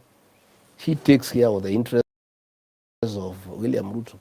William Ruto is against the people of Mount Kenya. He calls them tribalists. He punishes them. He sacks them. He interferes with their businesses. And Mr. Yesa to punish the mountain. So I know how you can lead punishing and whom you cannot defend. Yeah. Okay. But I don't like discussing employees. Okay. I like discussing leaders. I discuss William Ruto because I was also elected. Okay. And that is an employee. He can discuss with his fellow employees. Where? What's your beef with Oscar Sudi? That's zero. Okay. What do I have to do with him? Yeah. He's just a member of parliament. I have nothing to do with him. I am not in parliament myself. And I hear him talk about me all the time. And I'm happy, These guys who removed me from office with William Ruto, they had said, I'll be forgotten in 3 weeks. This is the 7th month. I am the discussion in every meeting. Oh, even today, 7 months already. Even today, there were publicizing my party somewhere in Ukambani. You know, the president is in so much trouble, he lost all the people who could speak for him, that his PA now is the one who speaks for him. A PA is the one now selling him in the meetings. That is how thin he is. Yeah? So I had that be discussing my party. I'm very happy. And this party has caused commotion in government. I saw Mr. Yesa tweeting something last night about the party. I had the president today saying that we should not be forming parties, we should be working. I would like to tell William Ruto, I'm not your employee. You cannot decide for me what I'll do. When I was your deputy, you could order me around. You can't order me around. If I want to form a political party, that's my business. What do you have to do with it? You run government, my friend. Me, I'm not in government. Why are you saying that at we work? We work with what? I'm not working. You are the one who is working. At this is the time to work. It's time to work for those who have work. But those who don't have work, you cannot force them to work. As we have some work we are doing, and the work is well cut out. We have been told by the people of Kenya, William Ruto is one term. We are focused. That's what we are working on. It's our business. And the president cannot decide to us what is our work. He's doing his work he was told by the people of Kenya to do. The same people of Kenya have told us to make him one term. So both of us are obeying the people of Kenya. He build roads if he wants. Do whatever you want to do, go ahead. As we have a different script and instructions from the people of Kenya, make William Ruto one term. That's what we are doing. That's the agenda. Why does he want me to abandon me my work and go and do his? Kila mtu afanye kazi yake. Okay. Yeah. What's your beef with Kimani Ichung'wah? I have no beef. That is a sycophant of William Ruto. Again, it's an amplifier of William Ruto. My issue is William Ruto. Those are just flower girls around him, members of the praise and worship team, who see no evil, hear no evil. They are inconsequential. You know, our main focus is William Ruto. He is a problem for this country. That's what we are focusing on. His hangers on, those are his problems. We focus on the main issue. And I don't think any Kenyan has told me to deal with those characters you are mentioning. I have not had anybody tell me to deal with them. My instructions are very clear. One term. Period. Oh, wow. Okay. And if the president wants me to change that, he must talk to the people of Kenya to change the instructions to me. Oh, wakwambie. Wacha hivyo Focus huku kwingine. Nikiambiwa, mimi I align quickly. I don't argue with the people of Kenya. Okay. All right, now I want us to talk about DCP. Where tumeguza, we've tried to touch a couple of areas here and there. But before we talk about DCP, I want you to upgrade the look in your house. Wacha kuwa na nyumba inakaa vile inataka. Have a beautiful wall, have a beautiful wall unit, a TV unit, frames, the doors, the gypsum, and that whole shebang. The guys at Mr. Frames Kenya are going to do a beautiful job for you. Check out this one. Running.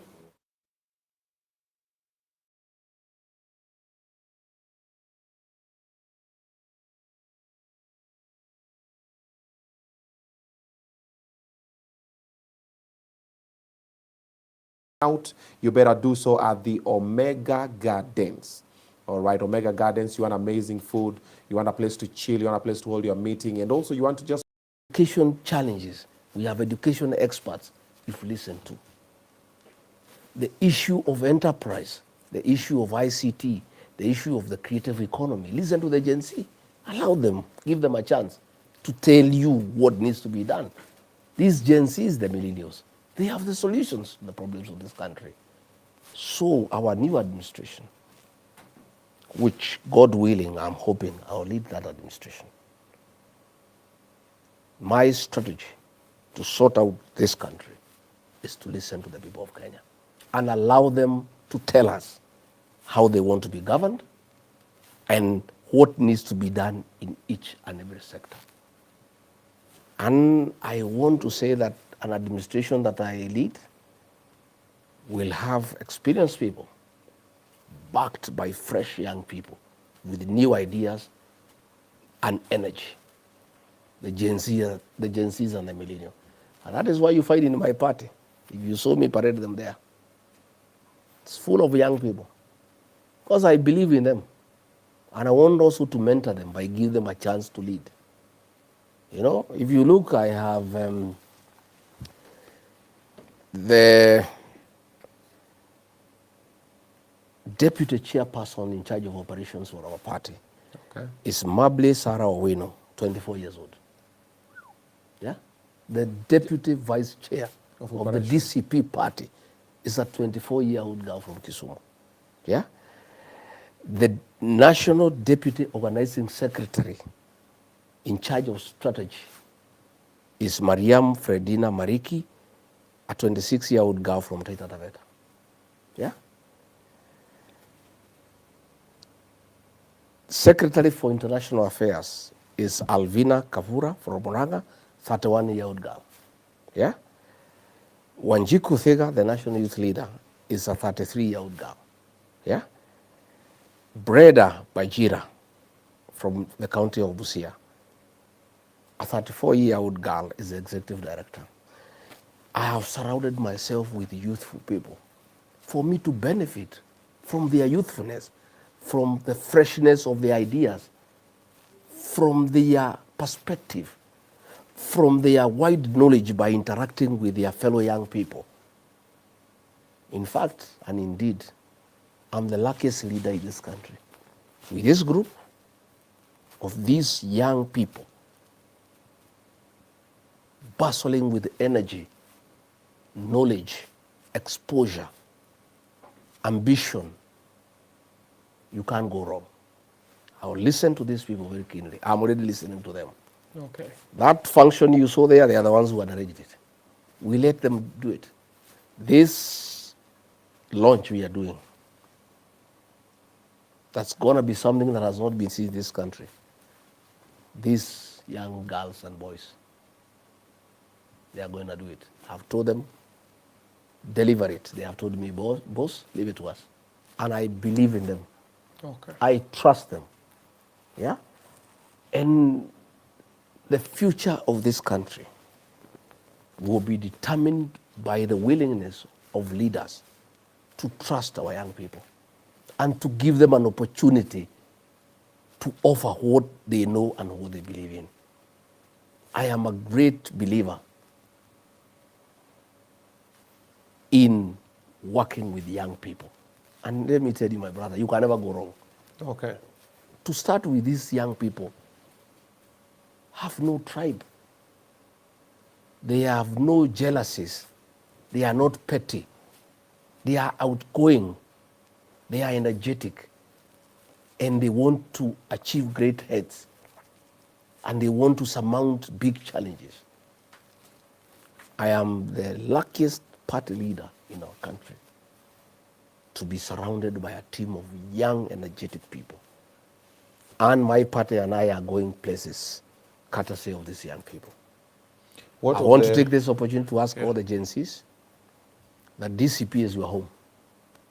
If there's one party where the Gen Zs will find comfort, acceptance, it's DCP. Because the party leader, Rigathi Gachagua, Rigathi, believes in our young people.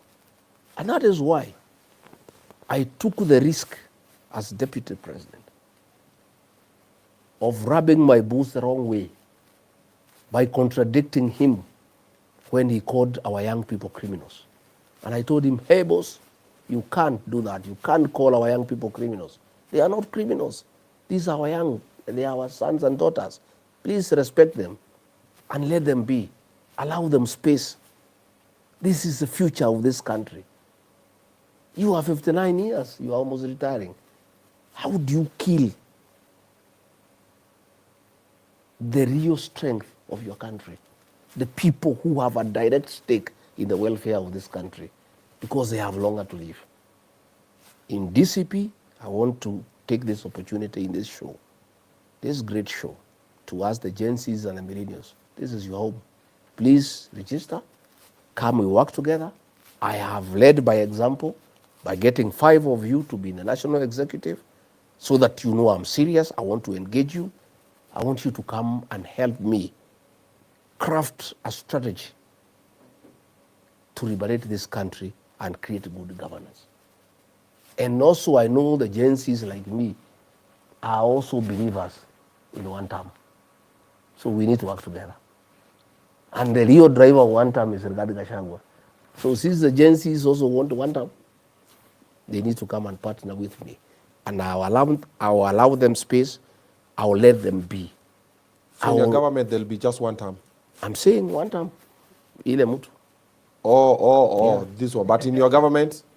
We'll be together. These are the people who have the energy to run government. Mimi, nataka niketi pale, sema nyinyi vijana, wewe fanya hii, endelea na hiyo. Are you going to be running for presidency? Yeah. 2027? Yes, I am. I'm a presidential candidate. But you have legal issues. I have no issues. None whatsoever. So legally you are allowed to run for presidency? What the law says is the right to vie for office is absolute. And even as if long you've been impeached? As long as you have not exhausted all the legal remedies available to you, all the way to the Supreme Court, you must be allowed to vie. You know, you saw the Sirisia MP, look, he was jailed for 74 years. Convicted, he was in prison. He was allowed to run, he was elected, and the Court of Appeal vindicated him and quashed the conviction. Had he stopped from running, he would have been denied his right, constitutional right. And you know, people try to use these cases to slow me down and to really intimidate my supporters. Oh, this man cannot run, where is he leading to? Even if I was not running, I know where I want to take my supporters. And they believe in me and they trust me and they know I know what I'm doing.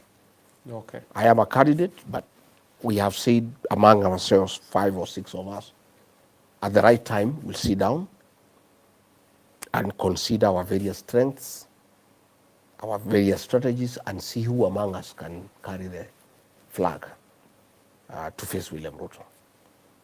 If my colleagues and the formula we shall apply find me suitable, I'll be more than happy to face William Ruto and become president and restore the dignity of the Kenyan people, restore the payslip, and bring back our country and good governance.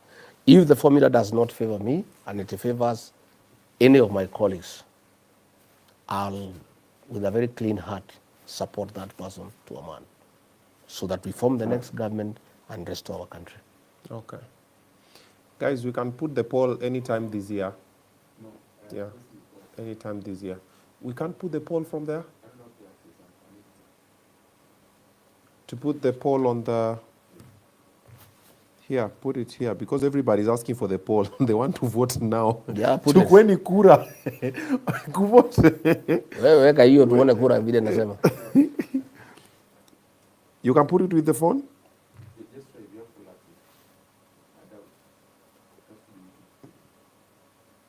It has to be YouTube Studio. We can try with this one. Okay, come here. Because everybody's here, the poll, they're waiting for it. But I think I have YouTube Studio. Nani is conveniently mteja now. Yeah, watch out to, because now you know we can't even conclude without checking what the poll is saying. Yeah, I can see everybody's asking for the poll. Yeah, everybody's over there. Wake up poll, wake up poll, wake up poll, wake up poll, wake up poll. They want to vote now. Okay, let's come here.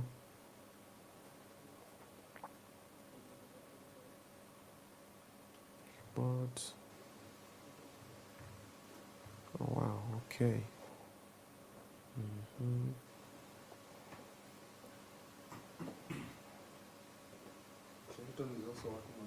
Shelton is working on it as well. Na hii ni kama ile kukuwa na a team full of so okay, I'm on the YouTube YouTube Studio.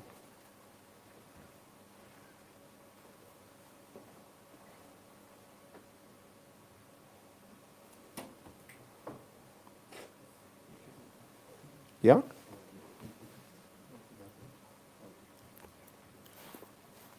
Davido, you know how to do the thing? On the phone it's tricky. You have to be on the laptop. Wow. But Shelton will not be able to. Oh wow, okay, that's interesting. There's no way you can do it on the comment section. Oh wow, okay. Okay. Last with Shelton, then we see what is possible, because I'm trying to find it here and somehow. Yeah? Call who? Leslie, you've sorted? Aye. They're working on it. Let's see how it goes. Guys, patience kidogo too. The poll is coming. Where? Watu wa Rigiji wako upa. Pie. The poll is coming. Yeah, it's coming in a short while. But thank you so much for being with us all this while. We're still over 30,000. Now we're 33,000 people still watching it. Asanteni sana. We are getting there. So how do young people join the DCP? I think there is a formula that has been put on the page for the DCP. Okay. I think let them go to Facebook DCP Kenya. Okay. And they will be guided through how you register through the register of political parties and how you become a member.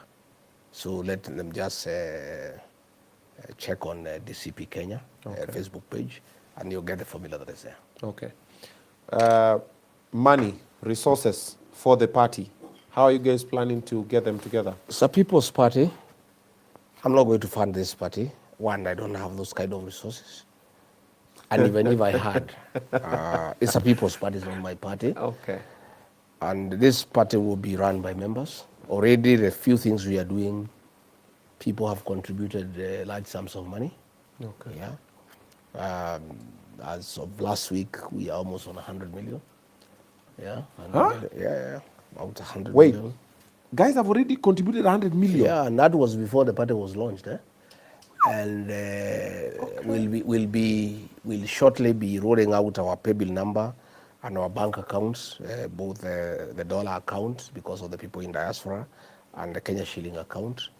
And we are asking people those who want to support this party, those who really believe in liberating this country and want to be part of that process, to also put some money into it. 100 shillings, 200 shillings, 500 shillings, 1,000 shillings, 10,000, 100,000, depending on your ability. And no money is small. Yeah. Okay. 200 shillings for majority of Kenyans will be a very resourced party. We need money to do our launch. We need money to buy vehicles. We need to open branch offices. We need to do materials. We need to do T-shirts. As we speak today, everybody wants our caps. They want our T-shirts. And this party will be viewed by the members because it's a public body. It's not my company. It's not a private thing. It's not a family business. And the people of Kenya who want to associate with us will come through. And I really want to thank those who have given us money. People have paid for our office. Some people have given us furniture. Others have given us laptops. Others have given us desktop computers. Others have given us fridges, gas cookers, lawn mowers. They're all people donating. Have given vehicles. I have now 4 Prados. Yeah? You've been given 4 Prados? Yeah, already. 4 Prados. Some people have given us sound equipment, for the vehicles. Other sound equipment for the party. I'm really overwhelmed by the support from people who want to be associated with this party. And this party will grow, and it will grow very rapidly. And I want to assure our members that we will not let you down. And this team of young people is my insurance. These people cannot allow anybody to mess our party. These young people will not allow us, our generation, to mess this country. And that is why when William Ruto became obstinate, they marched to parliament and ran for parliament. They are not going to allow anybody to mess this country. I want to assure you. And I'm so persuaded, and I know. So my job is to listen to the young people and do what is right because they know. They are knowledgeable. They do a lot of research. They are on internet. They have information on world best practices. So Why would any leader worth his salt, who calls himself a leader in this country, not listen to our young people? This is a serious national resource in terms of knowledge. And the only way to sort out this country is to talk to our young people and to listen to them. And I really want to mentor them. Once they have taken off, we hand over to them, and then they continue. And as we can sit back and retire and enjoy the good work they are doing. And that is what I want to be my legacy. I want to be that leader who will go down in the history of this country, that I mentored the young people. If you look at the young people who hung around me, Senator John Method, 34 years. I've mentored that young man. Yeah? The women rep for Kirinyaga, Gachagua, 29. Yeah? The senator for Kiambu, Karungu, Thangwa, below 40. Yeah? The senator for Muranga, Nyutu, another young guy. The MP for Manyata, Mukunji. Yeah? It's another guy, a millennial. If you look at the guys who hang around me, who are already elected, yeah, there are very many. These Gen Zs will take all the nominated seats for MCs in counties where my party is strong. I want to assure you, these are the people who go to the county assembly. These are the people we shall nominate as members of parliament and senate. Yeah? Okay. These are the drivers of our economy. They are the makers of our nation. I mean, it is stupid, actually irresponsible, not to involve these young people in governance. I mean, they know too much, and they have the energy. You know, our energy levels are going down. So what you do if you are somebody who is clever, you look for young people to boost your energy levels. Yeah. Okay. You know, like today, the way you are here, through a process called diffusion and another one called osmosis, I'm gonna feel younger. You know, osmosis, diffusion is the process of transfer of molecules from lower concentration to higher concentration. So today, these youthful people, through diffusion osmosis, will transfer some youthfulness and some energy to me. So I'm a better person, you know. That's why you spoken for 3 hours. Yeah. Already 3 hours. I think when we spoke with these young guys there, they really energized me, and I'm so grateful that you brought this team here. Yeah. I feel so happy to be surrounded by such young people. You know, it's a pride for the country that we have these young people. And I really want to thank you that you have provided an opportunity for them to have gainful employment. When you are introducing them, security, director of content, the co-host, you know, yeah? Even the young girl here was pretending not to know English. Yeah? And you can, the accent is Mukali. Yeah? So, you know, how lucky am I as a leader in this country to be to have such young people surrounding me. I'm so proud of my country. I'm so proud of our nation that we have such a great workforce that if properly deployed and given an opportunity to prevail and to present the best and what they know, this country will be very good. You know, I wish I was a president. You know, I would surround myself with young people. Yeah? Kila pahali wamejaa huko wananisaidia, so that mimi nakuja tu nafungua mkutano na waachia, wakimaliza wananiita. Sema wewe mzee kuja, tumepanga hii na hii, iko sawa, endeleeni. That is the kind of government that I would like to run. Okay. Yeah? That I will be a leader just to give guidance, policy guidance, and also to listen. And also the young people can also benefit from experience. Kama mzee amekaa kidogo, so that wakikimbia sana, I also slow them down. Give guidance. Yeah. And when I find labda they are struggling, I encourage them. Okay. But there is beauty in working with young people. My children, Kevin and Keith, when I left office, when I became deputy president, I gave them all my businesses to run. Today, I'm a very proud father. When I came here in the morning, I did a few things. I went to see something Keith is doing. I went round. I just walked away whistling with pride that my son has put up a business that is working. You know, with little supervision. I just allowed him. I said, do this and that. Once in a while, go, Dad, I'm stuck here. What would you do if it were you? I say, okay, do it this way, do it that way. Our young people are marvelous. They are Speaking good of people. young people, what do you think of the young people who are running for the presidential space? We have Salasia, we have Morara, and many others, and even other young people who are looking to run. We want to encourage them to Yes. run, Okay. but we also want to advise them that they don't have to abuse other people whom they consider to be their opponents. You know, Okay. being old is not a crime. They'll also get old one day, you know, and they don't want to be abused at that time. Okay. Let them present what they have to the people of Kenya, and I don't think they'll attract any attention from many Kenyans when they are abusive and when they lack respect for elders. You know, they will not attract attention, because leadership also, you must give people comfort that you are also respectful, because people want to be respected by leaders. So when you are a young person and you want to be a leader and then you are abusing elders everywhere, it can't work. Again, I have seen some of them had come and looked like they could pursue a cause for young people and for the country. But I've found now some of them are hanging around with William Ruto. They were telling us William Ruto is the problem, he needs to go. I have found them in his meetings. I have found them attacking those who want William Ruto to be one term. If they want William Ruto to be one term, anybody else who wants William Ruto to be one term is an ally. You may not like the way he looks, you may not like the way he walks, but the fact that you are in the same team and you want the same result, those are your allies. You don't abuse them and talk about them in a negative manner. And you know, that's how you get to know leaders, by the way they carry themselves and the way they dignify their utterances and the way they also treat other people.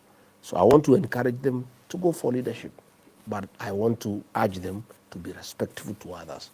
And not everybody must be of the same opinion, and they may not necessarily agree on how to go about it, Yeah. but they must respect the right of others to pursue what they also want to pursue. Okay. So the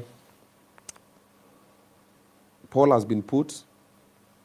At the moment, with already 9,000 votes in, you're leading with 94%. Against who? William Ruto. So if elections were to be held today between Rigathi and Ruto, who will you vote for? At the moment, we have 10,000 votes. 94% are saying Rigathi, 6% are saying Ruto. But the poll is still there. And also, I'd like to request something so you can support other young people. I'm having a comedy show on the 7th of June. Yes. It's known as My Mistakes. I'm talking about the mistakes I've made through my life. Yes. It's funny. They're going to laugh and learn from my mistakes, have a good time. We have a lot of young people who want to come. Some of them are like, Obinna, can I get a ticket here and there? So you support them. Support the show. When is the show? The show is 7th June, one day after my birthday. My birthday is on Where 6th will it June. be? It's at Red Room. That is at Life Plaza on the first floor. The tickets are over there at mtickets.com. How much is one ticket? Right now, last week, there are 1,000. Right now, it's 1,500. They keep on going up. No. So we had a pre-sale. Yeah. It was 1,000. 1,500. Then now we've moved. Now, I can sponsor quite a number of young people, but how will you determine the ones to help? Because I would want a situation where you have a capacity to help those who really would want to come, but they are not able. You know, how will you determine that? The way you said you are a truthful man, we'll start with a simple way. Believe that the ones who will reach out for the tickets will be truthful people and say they can't. Okay. So we'll do a poster and say for the ones who have been sponsored by, let's say, DCP. Yes. And the party leader, Rigathi. For the ones who are in Nairobi and you want to come for the comedy show and you haven't not gotten the ticket, just comment below. Then my personal assistant, Omosh, will sieve all of them, reach out to them. What is the capacity for the hall where they're coming? The capacity is 1,500, but I wanted just about 800 people to sit down comfortably. Okay. Yes. Rigathi will support 200 of them. 200 of them. Thank you. Thank you. And I really love young people. Okay. And if I can make them happy, those I support, I'll be a very happy person. Okay. And I'll support 200. I'll organize how the money will get you. Then you can can allow them to come. Okay. So for you who was asking for the ticket to come through for my comedy special on the 7th of June, we have 200 people who are going to get free tickets courtesy of Rigathi and also DCP party. So mtafika pale mseme asante. Yeah? Oh, mom also is adding some. 50 boys. And they must be boys. Oh, wow. Yeah. Yeah. Mom, Pastor Dorcas is also said she's also adding for 50 others. So we automatically have 250. And mine 200 are for girls? So yours is 100 boys, 100 girls. Tugawe katikati. Lakini tusifinye wasichana sana. Sawa. Okay. So the girl child also needs to be supple. 150 for girl child, 150 ladies. Yes. And then 50 gents. Tuongeze na 50 gents for mom. So 250. So no. Vijana wa mama atakuwa wamefinywa. Let's split it in a way that it is 50-50. Okay. Hers and mine is 250. Yeah. Then you do 125, 125. Si tungefanya tu 300 alafu iko 150 boys, 150 girls. Okay, 300 it is. Wewe! Waja hiyo uongo. Oh, wow. Okay, right now we are at 13,000 votes. 13,000 people have already voted and are still voting. We have 94% Rigathi, 6%. Kwani 6% I move? Ebu acha to refresh. Kwani hakuna advisors kwa hii vote. Akiwala, it is still 6%. Yenyu inasema? Inakuwa namna hiyo. Once a poll has started, whatever it starts, it goes that way to the end. It will never change. Even if it changes, it's 1%. Oh. That's why you normally find in the presidential results, the first 1 hour, whoever is leading all the way to the end. Nayo. So there's no time of like kama hatutaona hakuna tarakanithi itakuja hapa kwa This thing is scientific. Oh, wow. Okay, thank you so much for the tickets. Asante. For the 300 Team Obinna family. Thank you so much. We really appreciate, and the young people also appreciate. All right, and if you get time, you and mom, you can pass by. Kuja mukae mucheke, you have a good time. Mupunguze pressure kidogo. Sisi hatuna pressure. Unless tumerudi Nairobi, hapo ndio pressure inaanza. But as long as we are here, hakuna pressure. Okay. But tutatafuta nafasi. Okay. If we are in town, we can pass by. All right. Yeah. Matiang is back. You're gonna be close with him? Yeah. It's a great guy. He was here the other day. Okay. He was here in Wamanyoro. He paid me a visit. We are working together. He's a great guy. I think he has got good ideas. He has the zeal and the passion. Okay. Proven track record. He worked under President Uhuru Kenyatta and did things that are verifiable and quantifiable. And I think he's quite focused of what we need to do. Okay. And we are working as a team. And he's a good team player. We have had several meetings, and I think we are getting along very well. I'm very hopeful that we will craft something together with our other brothers, Stephen Kalonzo Musyoka. Oh, you also with Kalonzo? Yeah, they were all here. Omaro was here, Eugene Omaro was here, Stephen Kalonzo Musyoka was here last Sunday. Okay. Matiang'i was here, Martha Karua, my sister, was here. Okay. Another many leaders were here, Justin Muturi, Mithika Linturi, Senator Seki from Kajiado. We had many people. And, who are you having from the West area? Western, we have Eugene. We have Cleophas Malala, who is also the deputy party leader of my party.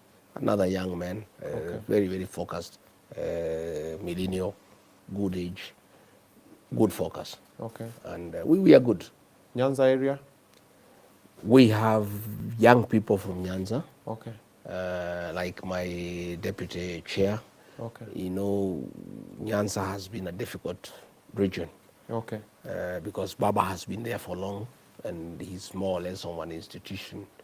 So it's now I can see people are trying to exercise independence of mind, which is a good thing for democracy. So I'm sure we'll have many people. If Babu Owino comes, would you? Babu Owino is a great mind. So it's another young man I have a lot of time for. Okay. And he's the future. Okay. Babu Owino will go places. And these are the young people I would like to mentor. Okay. Yeah, I really, if I get an opportunity to mentor Babu, I see a great future in that young man. Okay. Dindi Nyoro? Didi Nyoro is another great mind, Okay. and I have mentored Didi Nyoro for the longest. Okay. And once he puts his mind together so that he decides where he is, he has a great future. Okay. Yeah. Oh, wow. Okay. I think that pretty much sums it. So I want us to, I don't know, do you want us to take any question from the people? Ama we leave it I there think for now? we leave it there it's for been now. long, It's been over 3 hours and actually. you Thank you so guys, much for you staying guys strong. are here. You want to go to Omega? What one takwenda? Woo, party after. Should I should have asked if I had known, I would have asked my son to invite you to the outspan, which he runs. It's a very good discotheque. I was there the other day and shaking a leg. Called discotheque. What is it? Discotheque. What is it called?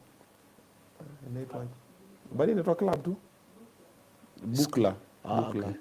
It's called the Tavern, and I was there trying the music equipment on my DJ experiences. I was playing some soul music, just testing the sound, and it was good. It's good. It's only that I was too sober to appreciate the music. You know, the music you appreciate when you are a little bit. Kidogo go in between spaces. So next time you are in Nyeri, Yeah. make a date with him and go to the tavern and enjoy yourself. Definitely. We'll plan and come and do a big show there. That's what I do for a living. That's my day job. Yes. Yeah, this is the night job. This is night shift. I am. Now, over here in this camera, to the Gen Zs, who you want to vote for you want to listen to you, and Kenyans at large, why they need to vote for you, why they need to join your party and not these other parties, and what makes it also different. Because maybe it's not just promises like the other one we were told, hey, this and this and that. I want to tell the Gen Z that I'm a genuine man.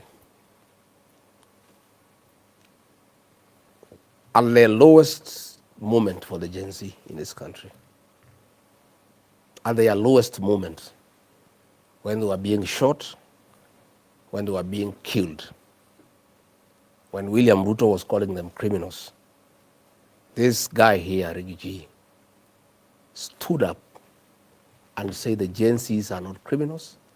They were sons and daughters. They should not be killed. They should be heard, and they should be given a chance. That is a clear demonstration and a clear testimony that I believe in the Gen Z, and I love working with them. I would therefore want an opportunity to be that leader who will bring the Gen Z to the decision-making table and allow them to do what they know. I would want to be given an opportunity to lead this country so that I can work with Kenya's best, the Gen Z. These are young people who are innocent, who are tribeless, and who are patriotic and who love their country. They are knowledgeable and energetic. What a privilege that I would have to get an opportunity to work with them. But it's not possible for me to work with the Gen Z unless I'm president, because it is country. That is the person who would allow them to work and let them be. Anybody else below the president cannot make that decision. But I've demonstrated my faith in the Gen Z, and if given an opportunity to be the president of this country, they will be my partners in the governance of this country. We would work together, and I would eventually mentor them and exit the space and allow them to take over. All righty. There you have it from your next president. All righty. So do the needful. All right. For the ticket, on kilometers, ticket me. Yeah, we're gonna post. We're gonna do a post on my social media. That's my Instagram, my TikTok, and Facebook. We'll split it across. So each platform is gonna get like 100 tickets. 50 ladies, 50 gents. 50 ladies, 50 gents, like that. We're gonna let you know probably by tomorrow. All righty. In the meantime, we're coming around the country. Yeah, then you are the governor, you are the MP, you are the MCA. We're coming around to your area. Tupatie manifesto yako as Obinna TV Studios. Tuambie ni aje, tutakuja tukae chini hivi. Na by the way tupikie hapa, tumekula vizuri pale. Yeah, we went. Let me tell you a side story. There's a politician tulienda interview. Jerry wata kucheka. Mwanamanya nichome hii story. chakula tulipewa. Huwi. We. The whole team had few, maka niko zile, tukamaliza, tukasmile, nini, tukatoka, tukaenda kutafuta chakula in the middle of the night. The food was bad. That was not, because it was terrible. Yeah. And the way watu wapenda kukula hapo. Kwanza Munez, you know Munez is from Embu. Munez, hapo Kirinyaga, area yake, hapo nayo. Also Patoni wa Murima. And watu wako na appetite. And then tuko na Mluya mmoja. So, hapa tumekula vizuri. So, we'll be coming to your area. Send us an email, tvobinna@gmail.com. And we're going to be coming to your area. We have a conversation with you so the people can also hear your side of the story. On the 28th of June,